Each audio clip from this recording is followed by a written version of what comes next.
Good afternoon, ladies and gentlemen.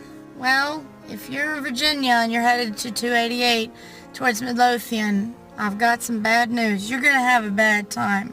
And I'll explain to you.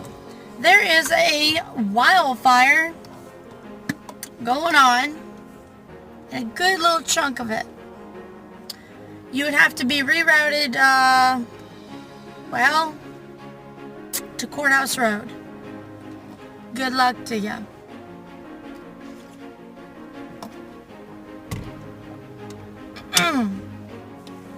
So, be careful.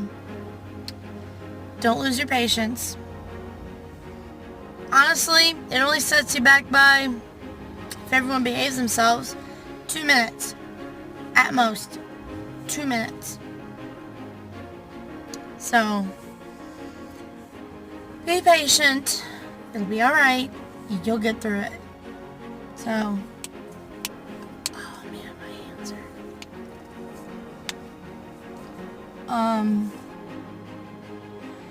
Anywho, we are going to talk about a very risque topic. It's for adults only. So, we're gonna talk about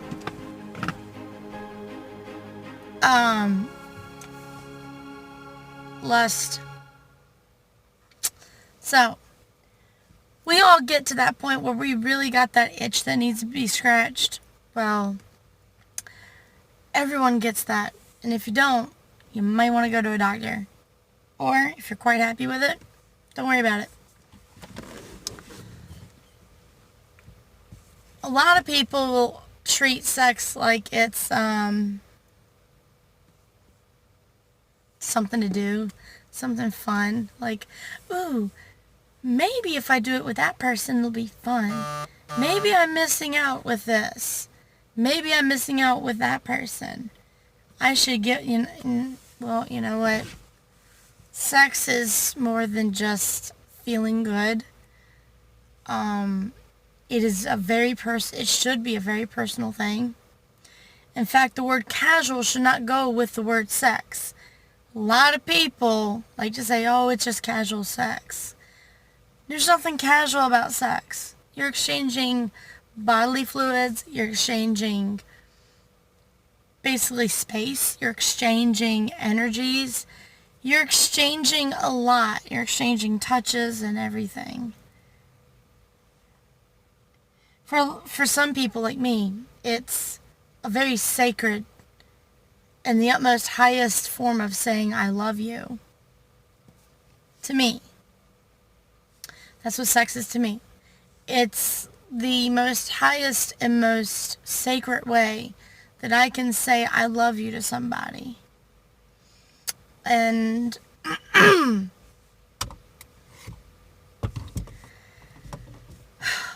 honestly, I don't recall of ever having quote-unquote casual sex or some strange or whatever people call it.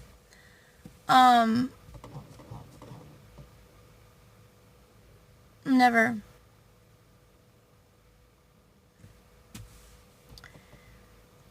And those that I have shared that with, I'll never forget them. Never forget them. Nothing really particularly stands out. But I'll never forget them because I shared that space. I shared myself with them.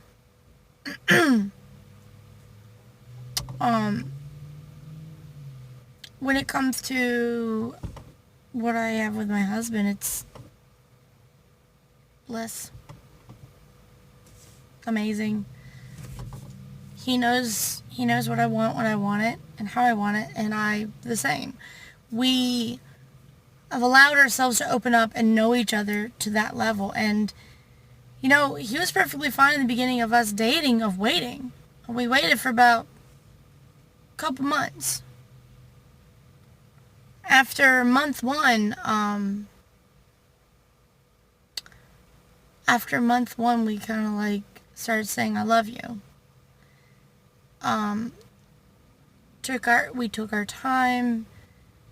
got to know each other. And if you make yourself wait, sharing your body with them later is so much more better. And yes, I said more better. It's more better. It's past better. It's more better. I mean,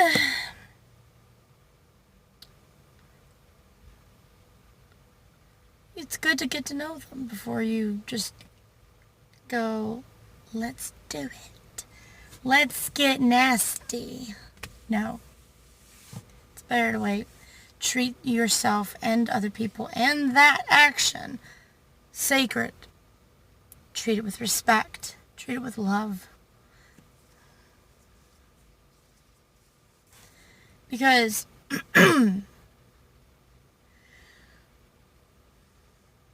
after a while, it kind of like, if you do it like often and really soon after meeting the person, and you just like kind of like do it, later on it kind of gets a little like, sometimes it works for people, sometimes it doesn't. But a lot of the people it doesn't work out for, that they've just basically started screwing. They don't really know each other very well. They start screwing, and then when they try to get know each other afterwards, it's like basically getting dessert, not, getting dessert first, and then someone brings out like a really nice dinner and you're like, ooh, that looks really good. I really like that food. You really don't want to go for that. You're just like, just give me the dessert. And then after you had the dessert so many times, what does it do? You can't live off just the desserts. You gotta eat your veggies, your meats, and your starches and all that good stuff. You gotta eat balance.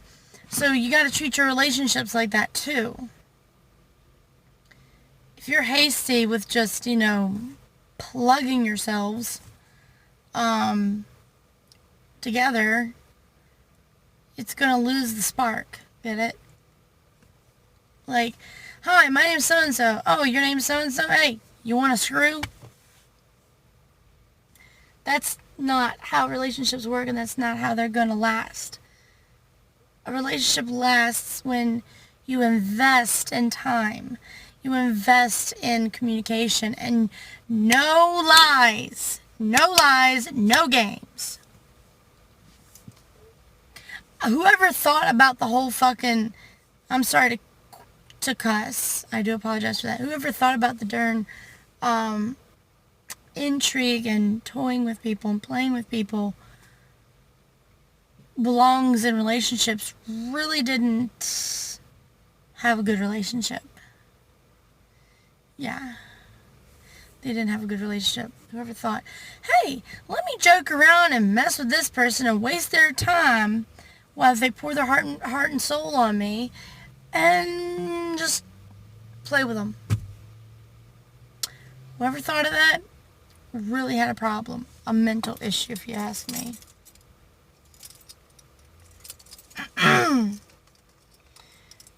You have to stop and ask yourself, who came up with these stupid rules that you can't just say this to them, you can't just say that to them, you gotta get to know them. You gotta get to know them. So asking all the questions, be open. You have to be open in relationships if they're to work. Whoever thought of the idea of telling people and getting it drilled in our head, you can't ask them about this, you can't ask them about that, you can't do this, you can't say that, you can't do that. What are you supposed to do the first date? Small talk everyone to death? So the weather's nice. Yeah, it is, isn't it? So what's your sign?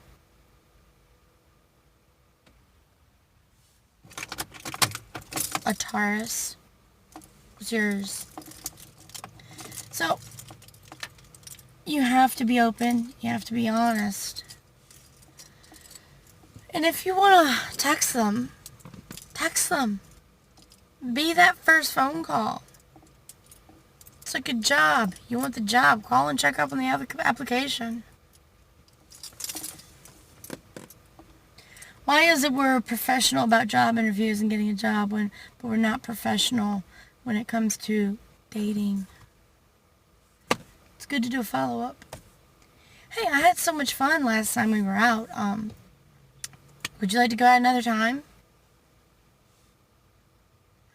And if they by chance don't have time, 3 or 4, maybe 5 different times of asking them to go out with you, seriously ask them like, hey, I'm just wondering, did you want to make a go of this? Be honest.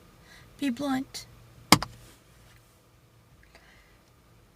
And if it seems like I have an attitude about this subject matter, I kind of do, because I feel a lot of us are grown and old enough to just go ahead and just be adults about this. So, well, think about it. Where did these games come from? Who got this idea that it's okay to play with people in their relationships and lie and be dishonest? Who did it? One person told me it was a French, but that's not true. The French did it. It's their courtesan and what is it? Courtesans and intrigue. Hunty, this is America. I think we're past powdered wigs and all. I doubt the French had anything, and if anything, nothing to do with it. It's just people being a-holes. So, love and light to you all, and I wish we all have a really good day today. Mwah! Bye.